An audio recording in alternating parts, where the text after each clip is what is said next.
The Bible is our authority in everything that it touches. Now that means that the Bible is our guide to show us how to live. It is, if you like, our instructor. Thanks for joining us for Mission 66, brought to you by TWR in partnership with the Bible teaching ministry of Dr. Luis Sayao. Today, we continue our discovery of the book of Esther, which tells of a courageous young Jewish woman in Persia during Israel's exile. Download the free study guide at mission66.org. Let's join John Matthews and host Esther Sisulu as they lead us through our study. Welcome once again as we continue reading in the book of Esther, which tells about how Queen Esther, of Jewish background, was brought into the kingdom of Persia for such a time that she was needed, and that was to bring deliverance of the Jews from their deadly enemy Haman. Well, our teacher John Matthews is with us, and he'll take us through chapters 5 to 7 with the theme, The Trap is Set. Thank you so much, Esther. Great to see you, great to be with you, and a very warm welcome to Mission 66. Wherever you're joining us from today, it is so good to have your company as we journey, as Esther said there, through the book of Esther, which took place in the Persian capital city of Susa. Time period was prior to the second emigration of the Persian Jews to Jerusalem, led by Ezra the priest. And this story takes place during the reign of Ahasuerus, who is better known to history as Xerxes the Great. And now this king had picked Esther to be his queen, but didn't know that she was Jewish. Now, we've reached actually a challenging moment in the story where Queen Esther learns about this plot by one of the king's most trusted officials. His name, the guy behind this plot, is a guy called Haman. And this plot is to exterminate the Jewish people from Persia. Now, Haman had earlier set this scheme up by tricking King Xerxes into signing this edict that on a certain day, all the Jews in the kingdom were to be rounded up and slaughtered. And such an edict in this time, signed by the king, was thought to be irrevocable. That means there was no going back in it. Once the king signed it, that was that.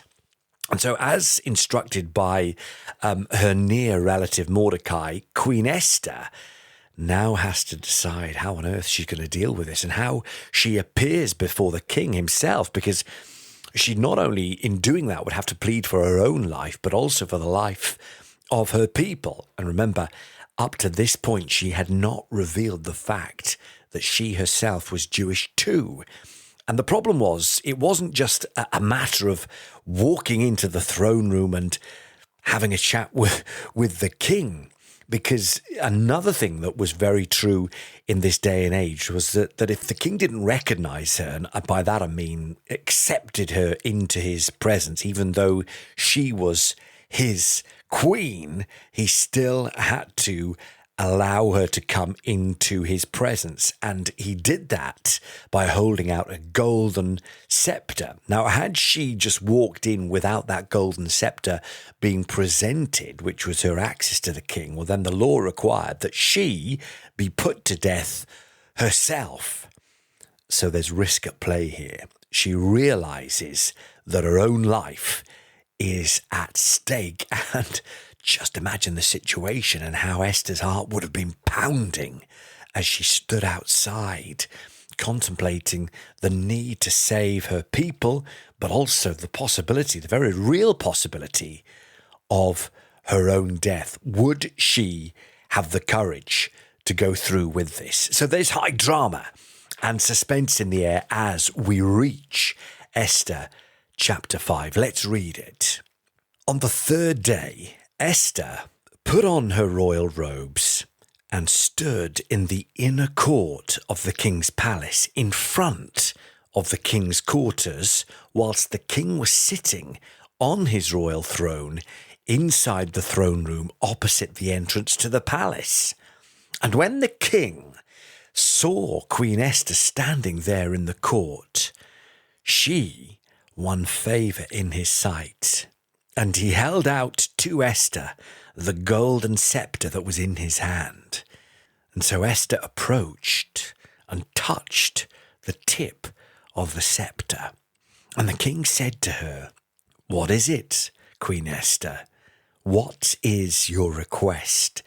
It shall be given you, even to the half of my kingdom." And Esther replied, "If it please the king, let the king and Haman come today to a feast that I have prepared for the king." And then the king said, "Bring Haman quickly so that we may do as Esther has asked." So the king and Haman came to the feast that Esther had prepared. And as they were drinking wine after the feast, the king said to Esther, "What is your wish? It shall be granted you. And what is your request? Even to the half of my kingdom, it shall be fulfilled." Now, this was a common phrase that rich potentates would use in speaking to those that they favoured. They would make, well, I suppose you could call it a pretty grandiose promise, saying, "Look, I'll grant you up to half of my kingdom." It was the same phrase that Herod used when the daughter of his wife Herodias danced before him and pleased him. Remember him saying, "Ask what you will, I will give you up to half of the kingdom." But it was understood as, "Look, I'm willing to give you something," but it was a figure of speech. So very probably not literally meaning half of the kingdom. But let's move on to verse 7. Then Esther answered, "My wish and my request is, if I have found favour in the sight of the king, and if it please the king to grant my wish and fulfil my request, let the king and Haman come to the feast that I will prepare for them, and tomorrow I will do as the king has said." So Esther here being cunning, because she's effectively setting a trap, and it serves a triple purpose. You see, she didn't know if she would live long enough to host that first banquet.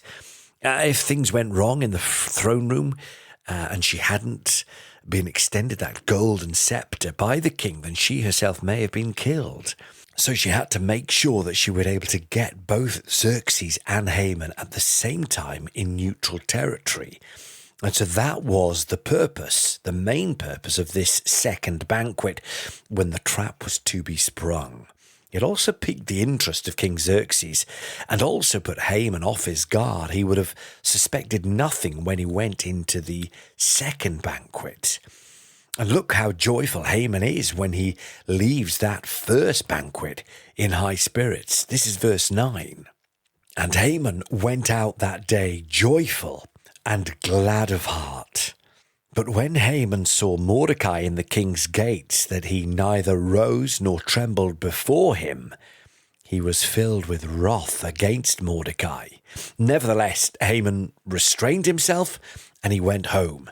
And he sent and brought his friends and his wife Zeresh. And Haman recounted to them the splendour of his riches, the number of his sons, all the promotions with which the king had honoured him, and how he had advanced him above the officials and the servants of the king.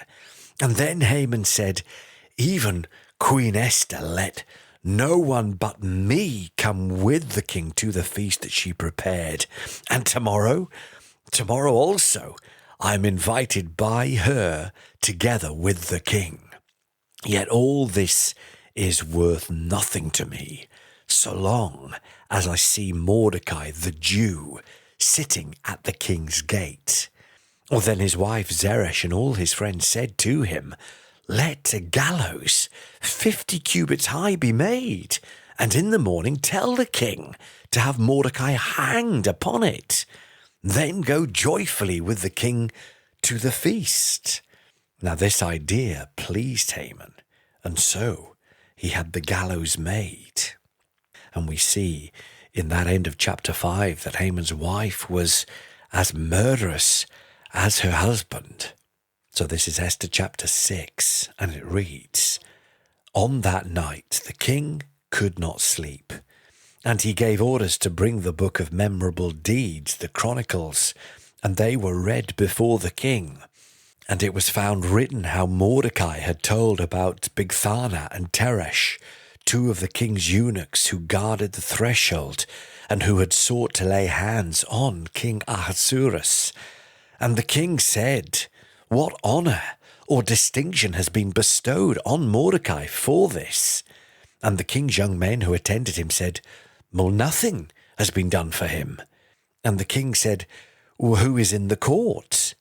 Now Haman had just entered the outer court of the king's palace to speak to the king about having Mordecai hanged on the gallows that he had prepared for him. And the king's young men told him, "Well, Haman is there, standing in the court." And the king said, "Let him come in." So Haman came in, and the king said to him, "What should be done to the man whom the king delights to honor?" And Haman said to himself, "Whom would the king delight to honor more than me?" Here we have pride, which is going to go before a fall. Haman, filled with pride, assumes the king is referring to him. So he then paints a picture of himself riding through the city in splendor. Verse 7. And Haman said to the king, "For the man whom the king delights to honor, let royal robes be brought, which the king himself has worn, and the horse that the king has ridden, and on whose head a royal crown is set. And let the robes and the horse be handed over to one of the king's most notable officials. Let them dress the man whom the king delights to honor, and let them lead him on the horse through the square of the city, proclaiming before him, 'Thus shall it be done to the man whom the king delights to honor.'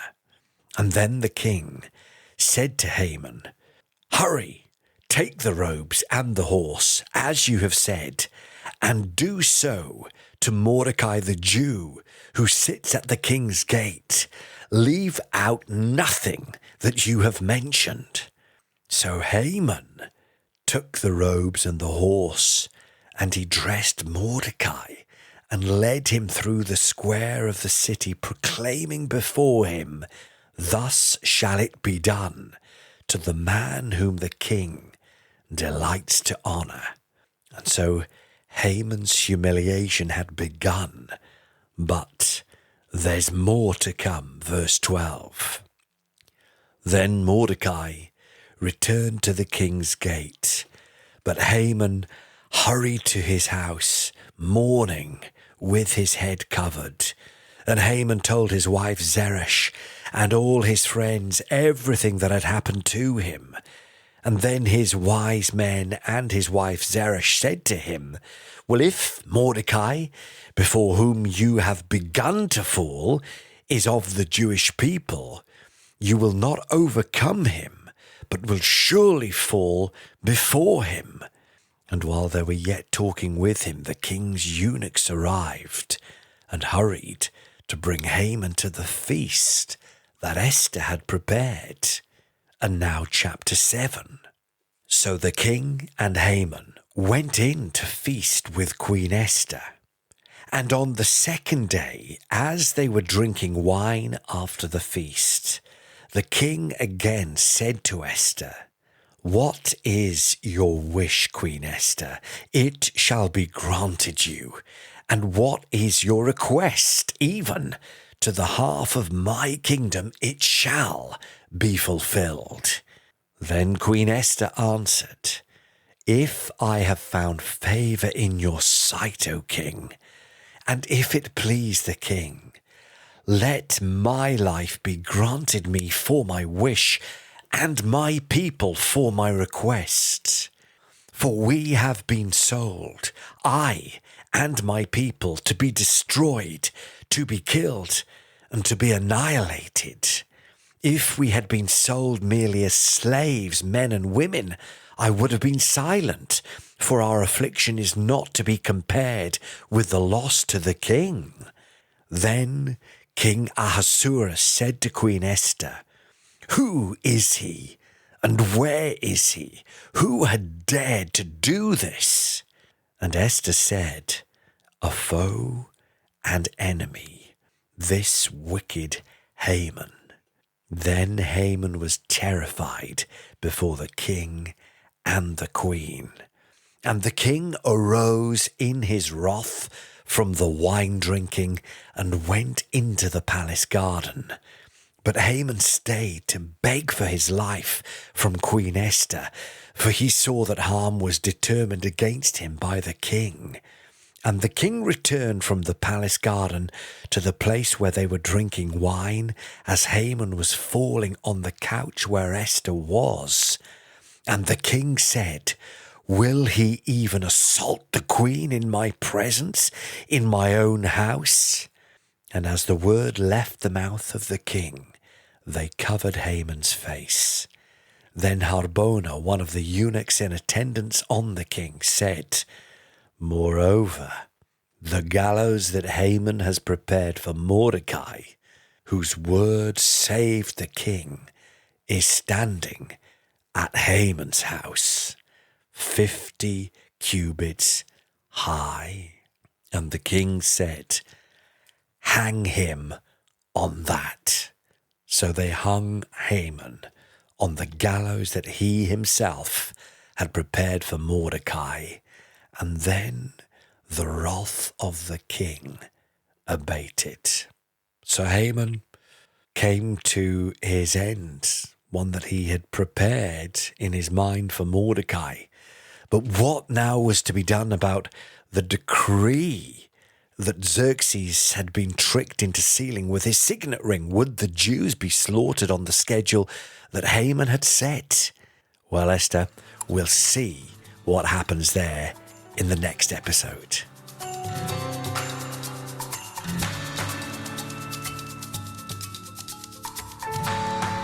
Well, this is Mission 66 and a wonderful look at the book of Esther, guided by our teacher, John Matthews. Well, we're going to take the time now to head into some questions in Esther chapters 5 through 7. And of course, I want to encourage you, friend, that if you have a question or a comment, join the conversation on our Facebook and Instagram pages at Mission 66. All right, John. Well, we see here that when Esther went into the king uninvited, she really was kind of breaking the law of the Medes and the Persians. So I suppose we can take her actions to say that there must be some times when civil disobedience is called for, right? Well, we see something of that here. Esther says, doesn't she, I will go to the king even though it is against the law. So it was risky. And the king had the right, though, to grant exceptions, didn't he? And good thing for Esther that he did indeed hold out the golden scepter, which allowed her to remain.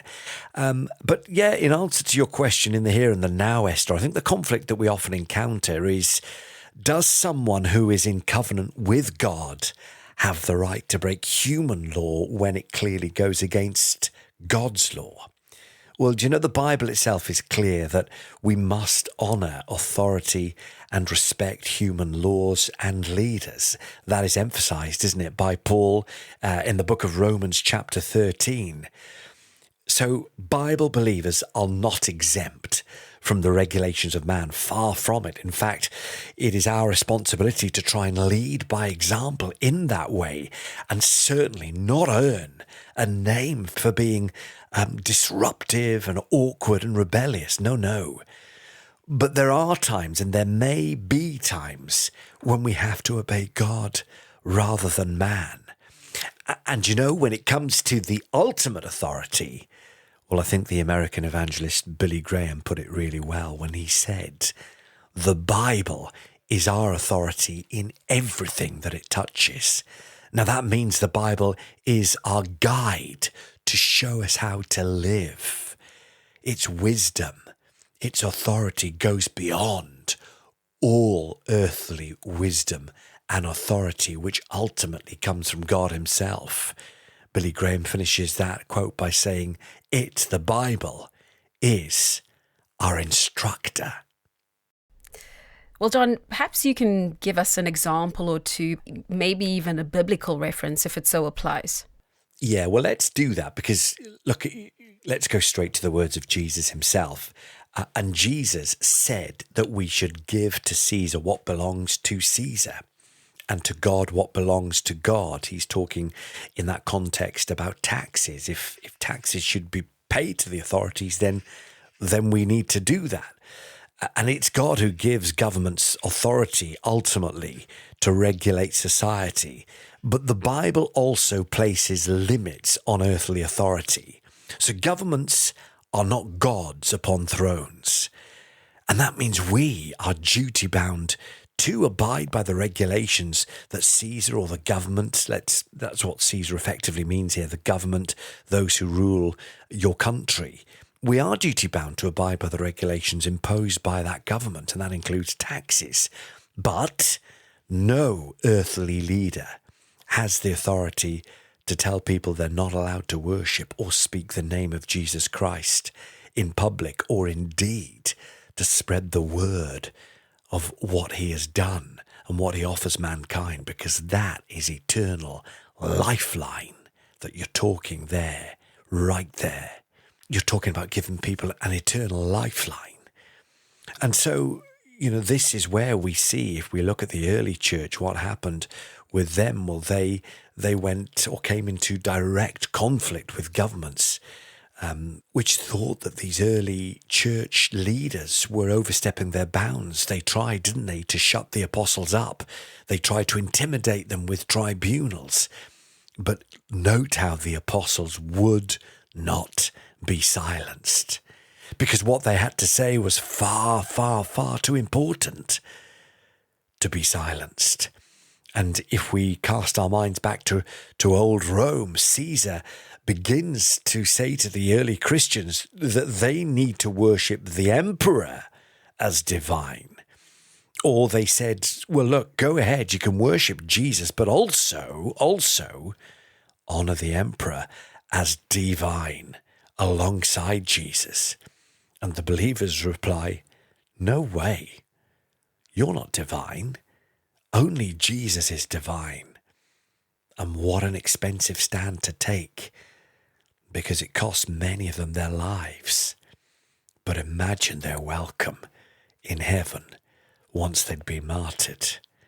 My goodness, if you could speak to them that end of that story, they would say it was worth every little bit of that sacrifice, and it was worth giving their lives for eternal life. And, there will be other issues on which people feel that they must take a stance. And we could list a whole host of issues where people think, look, no, I need to make my stand here as a Christian and on the principles of the Bible. And some of those are very clear in the Bible, and we go through those in Mission 66 in the New Testament. And some are simply matters of conscience. And that is something, Esther, that we need to work out in our own hearts before the Lord. And Esther, the reality is that it does take wisdom to know what to do in each case. And that wisdom doesn't come from us. That wisdom comes from God. And it comes through God's Spirit into our hearts and lives and into our decision-making processes. And so it is a matter for each of us to discern. Sometimes, we'll get it right. Sometimes, more often than not, sometimes we'll get it wrong. But yet through those experiences of making mistakes, well, God teaches us. And he uses those experiences. And ultimately, Esther, he knows our hearts. He knows our motivations through and through. And that, the state of our hearts to God, is by far the most important thing. And that's what he sees. He sees our true intent. Well, let's bring it back now to the story of Queen Esther now. She's gained an audience with the king, as we read in chapter 5. And, she seems to postpone the matter. She schedules another banquet. Perhaps you can just explain again the reasons why she scheduled the second banquet. Yeah, I think what she's trying to do here is make Haman very comfortable, and just having this sense of going home and explaining to his wife and all who would listen, it would seem, that the king thinks that I'm pretty special, and actually so does his wife. Just the three of us have had a banquet, and by the way, we're going to have another one tomorrow. So in some ways, I think the first banquet from Esther's perspective is a bit of a test run. She doesn't even know, actually, if she's going to be alive for that first banquet. So she needs to see how it goes before she's ready to then spring a bit of a trap on Haman when he's feeling so comfortable and, well, so appreciated. And Esther needed to be sure that all three of them would be together alone at that second banquet. Well, look, John, it seems that Haman's plans completely backfired.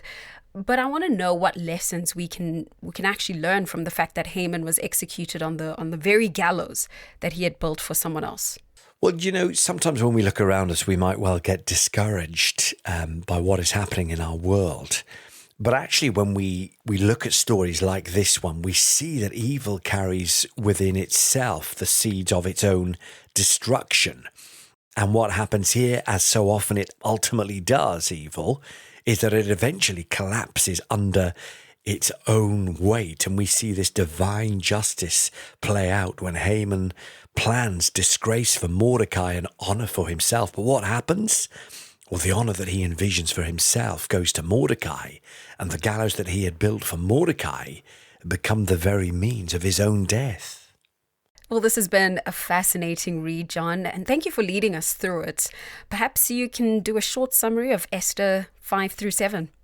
Yeah, let me do that. Well, you have here Esther, a Jewish queen of Persia who risks her life by approaching King Xerxes in order to try and expose Haman's plot to exterminate the Jews. And with wisdom, she invites the king and Haman to 2 banquets.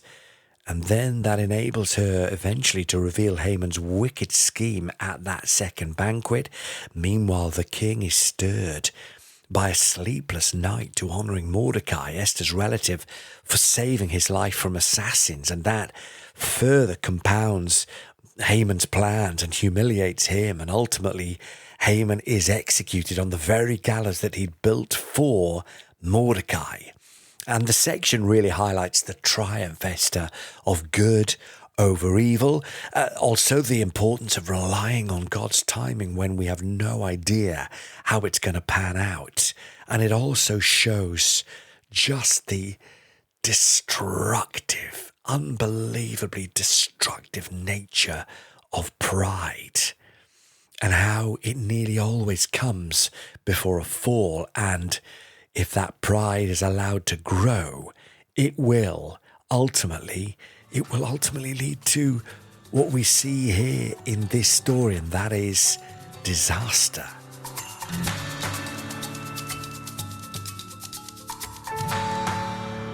Well, those are some wonderful takeaways from today's episode of Mission 66. And friend, we look forward to joining you next time, same place, as we continue reading in the book of Esther.